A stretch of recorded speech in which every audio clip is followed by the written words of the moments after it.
Disneyland in Anaheim, California. Casual for SoCal, expensive for everyone else. Disneyland opened in 1955 as Walt Disney's first big project outside of animation.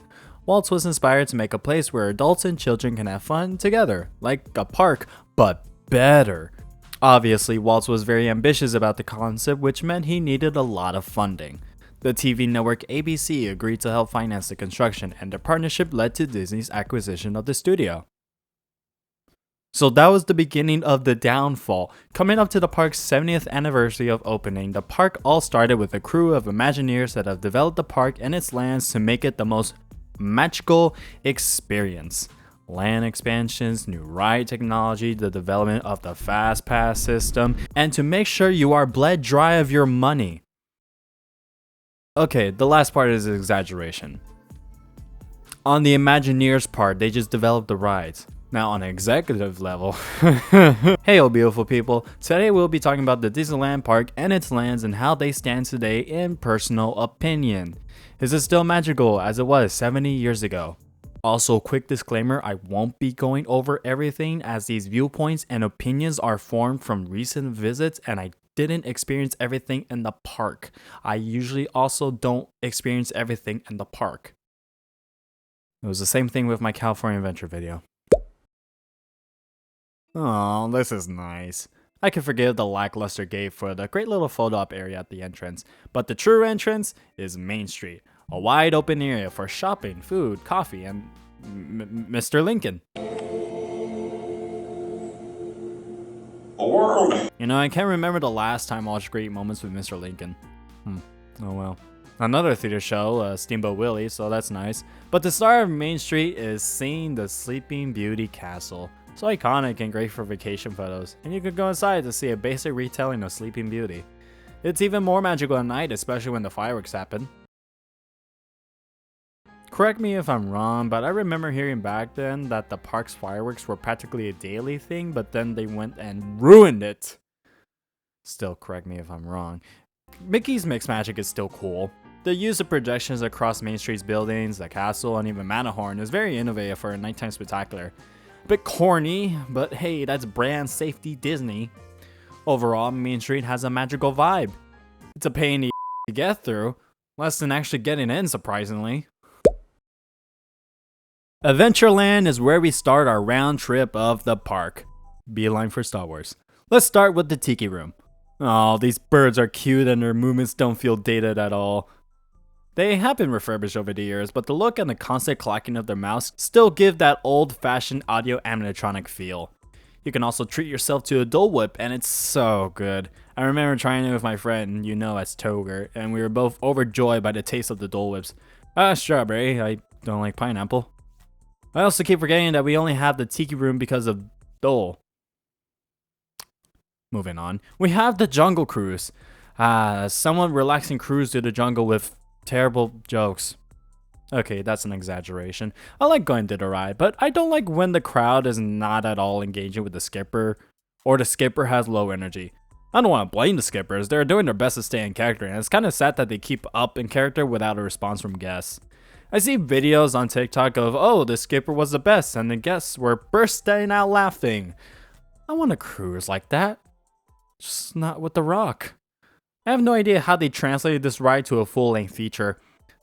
At least the backside of water got me.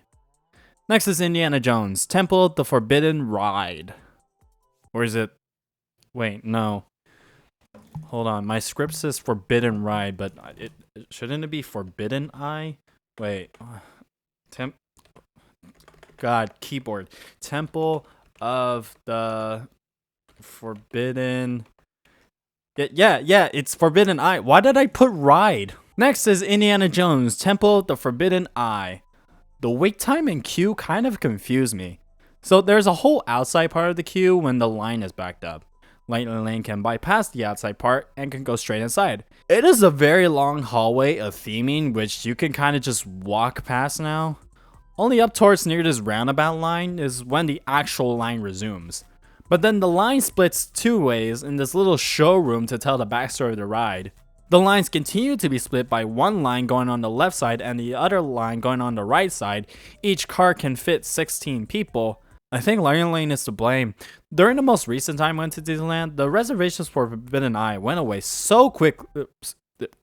I put Forbidden Eye. During the most recent time I went to Disneyland, the reservations for Forbidden Eye went away so quickly, and I saw standby always at around 60 minutes. Yet this whole inside queue can go by so fast with most of the wait seemingly to be outside, which Lightning Lane can bypass entirely due to priority. Man, that is so disappointing, but hey, it's still a great ride. It's unlike anything you experience, I assure you. It's a semi-dark, semi-roller coaster ride. When I was younger, I did actually think that if I didn't look at the eye, the ride would change. Oh boy, what imagination you had, young Nick. Anyway, the ride is thrilling, and I do like the added projections in the dark room before the blow dart section. Critiques. I wish Indy said why did it have to be snakes, simply because it sounds more iconic. I wish that the car was driving away from the boulder and not just going under it. I like the illusion, very immersive, but the moment ends right when it gets good. Of course, these are very lavish critiques and would have been more costly to make. Besides that, it is a very thrilling ride and always so exciting when getting on. Treehouse. I don't have much to say. Then that's pretty much Adventureland. Unfortunately small, but great rides to make up for it. As it's small, we immediately enter the land next door. Shoot guns and ride the wildest ride in the wilderness. Big Thunder is an iconic roller coaster. No notes. Well, that's really all Frontierland has going for it. It has a Mexican cuisine restaurant, but with that, the whole back area behind Big Thunder just sits as a walkway between lands. Pretty sure it used to be a smoking area. Although we can take a trip around the lake in the Mark Twain boat. Can't remember the last time I've been on it, but remains iconic. So Frontier just sits dormant with a really, really good roller coaster ride and others. Alright, turning left. So we are immediately introduced to an original turned IP ride. Crazy how an original ride idea becomes $1 million franchise. Other Disney rides should do that. Pirates is a massive showroom boat ride where it takes you to the depths of pirate life. Well, I mean, the first part kind of just seems like you're going on a fishing trip while you bypass the rich people with dinner reservations. But then this happens.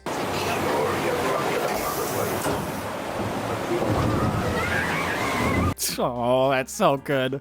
Mysterious voice telling you you're going to an unknown place and bam, you are in a cave. Yo ho, a pirate's life for me. Then it gets dark.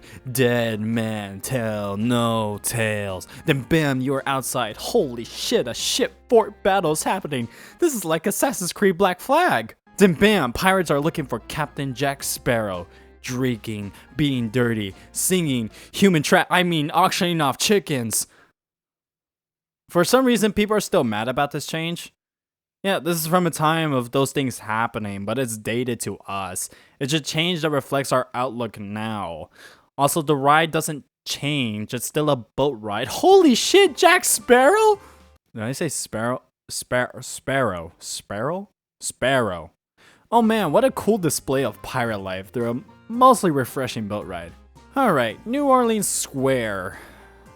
To be honest, I don't really go through this area, but I can tell it's a well-dressed area.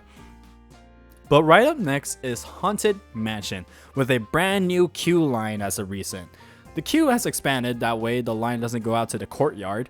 I briefly saw it, because I use Lightning Lane, but that's definitely expanded to the theme of a haunted mansion. Glad they kept the graves.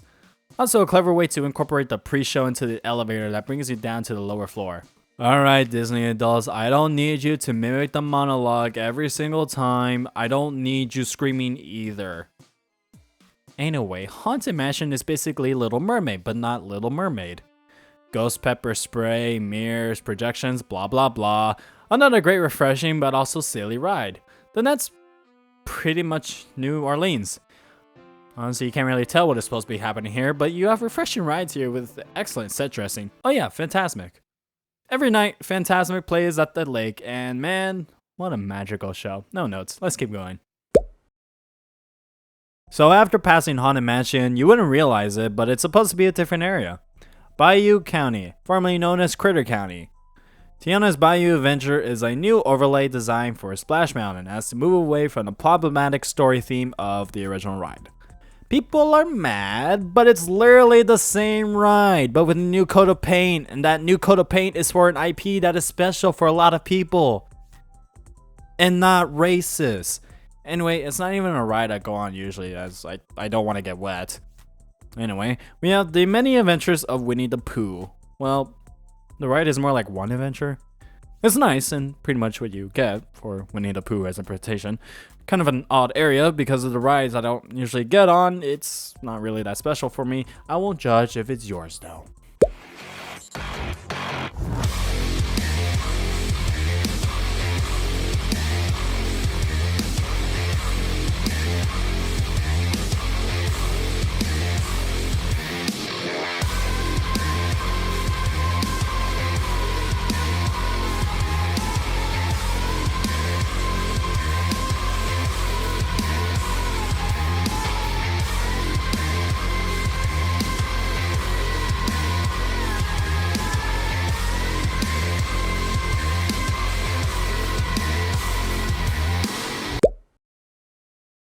Holy shit, Star Wars! The one year I had an annual pass, and that was 2019, the year the land opened.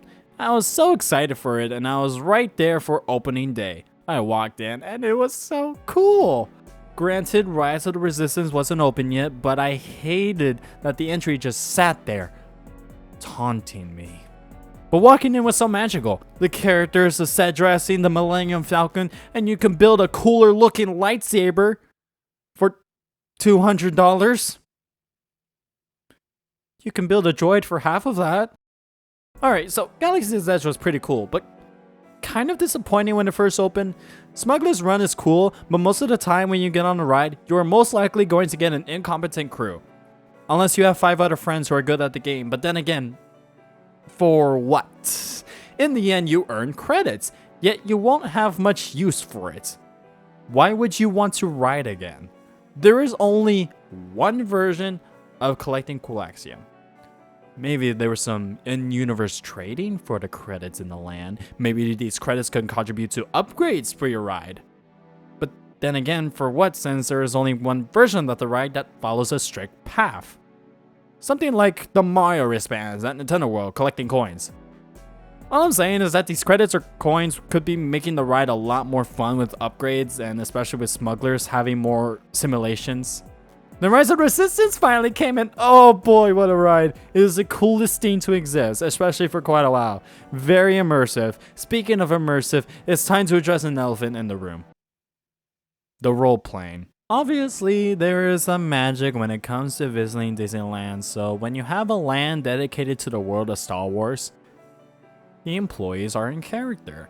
The characters were already going to be in there, no doubt about that, but the cast members managing the stores, the restaurants, and the rides are all role-playing. Hey, Right, Sons, Traveler. it's cloudy, but can I get a water and a popcorn? 1 clear milk with a sack of galactic for 2 bunchies. That'll be 15.63 credits. What'd you just say to me? Oh, and do you know where I can find the restrooms? Restroom. I'm not sure what those are, but the waste ejection I'm not playing your game. Just tell me where the bathrooms are. My only problem with it is the variation in role-playing. This goes back to the Jungle Cruise thing. I understand that not all cast members are going to be dedicated to the role. Most just want to do their job, but man, it hurts when interaction just doesn't match. There's going to be guests that just won't understand what the cast member is saying, or the guests will be role-playing themselves, but the cast member is not. To be honest, I think the magic of it has been lost since the land opened. As is now, it's been open for 6 years. Holy shit. People know what they're getting with Galaxy's Edge now, and they don't need the role-playing because they know this is just another land for Disneyland. That's sad. It's still cool to visit despite not really having interest in the food or going to the cantina. Haven't gotten a chance to build a lightsaber, and every spot is a store with items that are too expensive. So this is just Avengers Campus. I think Galaxy's Edge needs to be more interactive. You are entering the world of Star Wars, at first at a certain point in the timeline, which was stupid. So it needs more elements in the land than just being Disneyland but Star Wars. Being more like Nintendo World. But back to Rise of Resistance. Oh, it's such a cool ride. The little drop at the end, gets you like, yeah. And then all the stormtroopers just trying to find you. Oh, pew, pew, pew. Granted, you are just sitting in a thing, but like the motion of it, you are swaying. Oh, you're trying to. It's a thriller. It's a thrilling ride. Now at the hearts of Disneyland for 70 years, Fantasyland, better known as Strollerland. So I'll admit, I never really go to Fantasyland. With my family, now that I'm older too, the land has rides that we don't really show interest anymore. It's also the most crowded area in the park. Lines are too long for the very old dark rides. There's a carousel, so I have nothing to say about that. There's a spin ride, but Dumbo. Really just now a land where it has rides your kid can go on, which not a bad thing, but there's still charming rides like the train, Storybook Canal, Teacups. Little more way off though is the Matterhorn. Not really fantasy, well I guess the Yeti is fantasy. Anyway, Matterhorn bobsleds is another cool ride at the park. A roller coaster through a massive mountain while also being chased by a Yeti. Some critiques. I think some modifications can be made where it can fit people and not be so rough on the turns. Also, the Yeti isn't really involved with the story of the ride. It only appears 3 times-ish. Does some roars. Bye. Also, the line gets really long, and I believe that's due to not being able to maximize ride capacity as each bobsled cart can only hold 3 people. Moving more up, it's a small world. Yeah, this area is like Fantasyland Part 2. Kind of a weird area in between. Should be more like Global Land, I don't know. Small World is nice and joyous. Of course, it's mean on for its song, and even Disney's on a joke now. But this is essentially the Pirates ride, but nicer if you think your kid is not ready for the Pirates theme. Then that's pretty much Fantasyland. Also to note, Red Rose Tavern. It has a pizza flatbread, much more fulfilling than the Pizza Planet pizza, and cheaper. Note for your next trip. Passing by this theater I have no experiences with is Mickey's Toontown. Admittedly, this is also Strollerland, but this is so much more fun. Thanks to the massive renovation that Toontown went through, it feels great to visit. A massive playground for the kids, meeting Mickey and Minnie, Roger Rabbit, and Runaway Railway. I love Runaway Railway. The entire queue is a homage to the history of Mickey Mouse shorts, and we get her into one of those short films. Albeit the effect that the transition becomes much more noticeable with each visit, but still fun.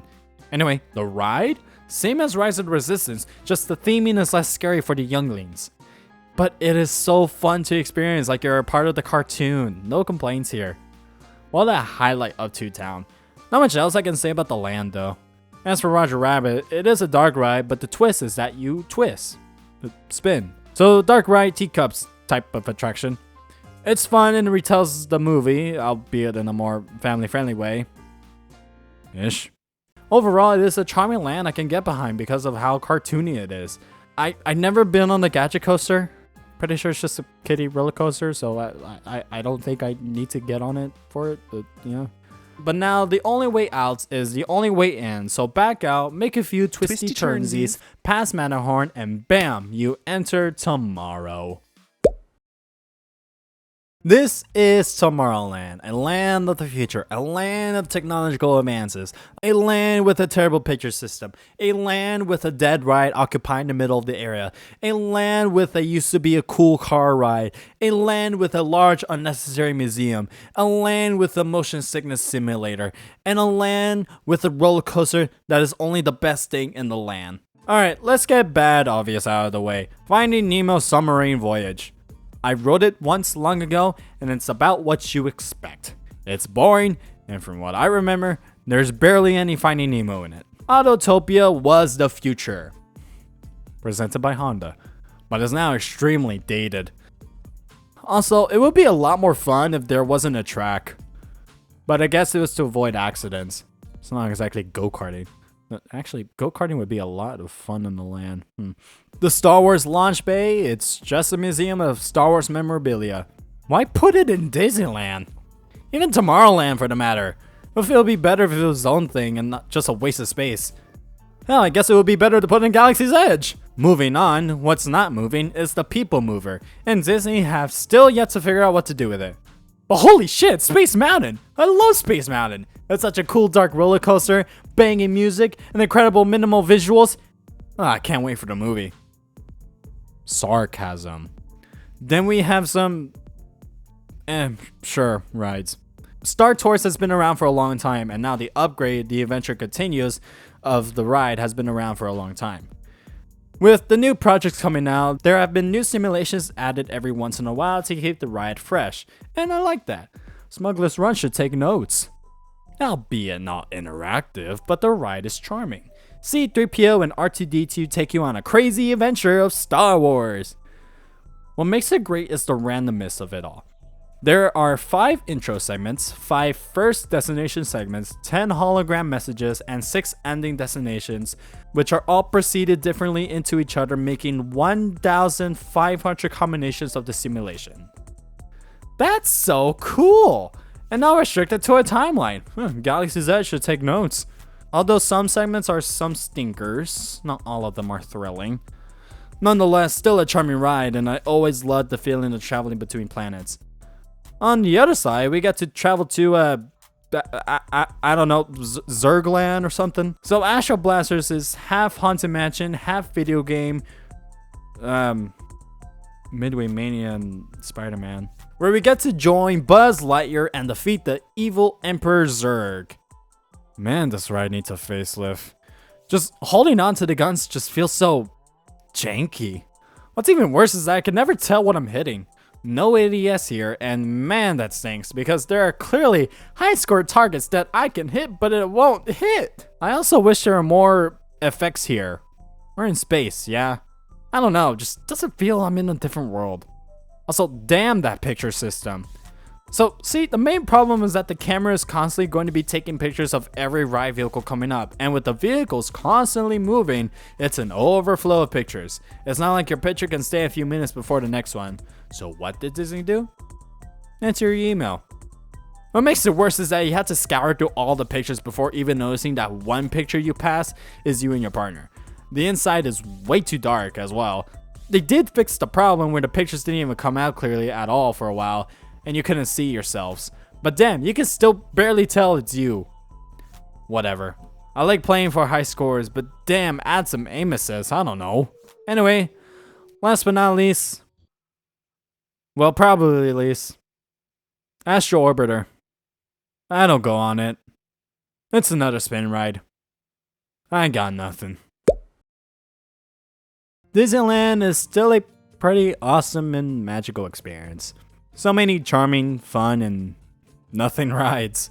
If you can get through the crowds and you're a good planner and you're patient and have good walking shoes. Obviously back in the day it seemed like an easier time to visit Disneyland, but now it costs you a kidney if you want to take your family of 4.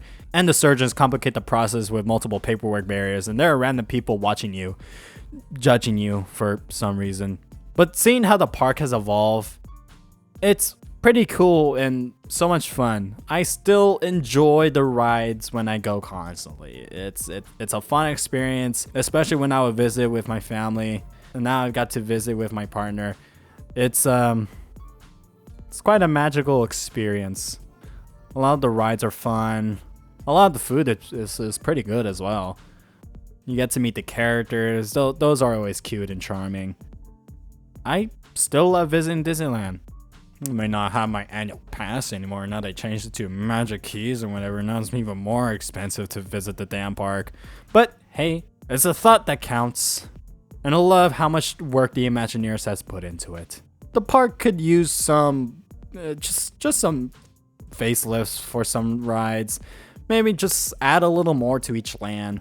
And hey, I guess we're getting an expansion soon. That Toy Story Land? Sure, yeah, alright. So anyway, leave a like if you enjoyed, subscribe to see more content, and leave a comment of your thoughts on Disneyland. And I'll see you all later. So when is Springfield coming?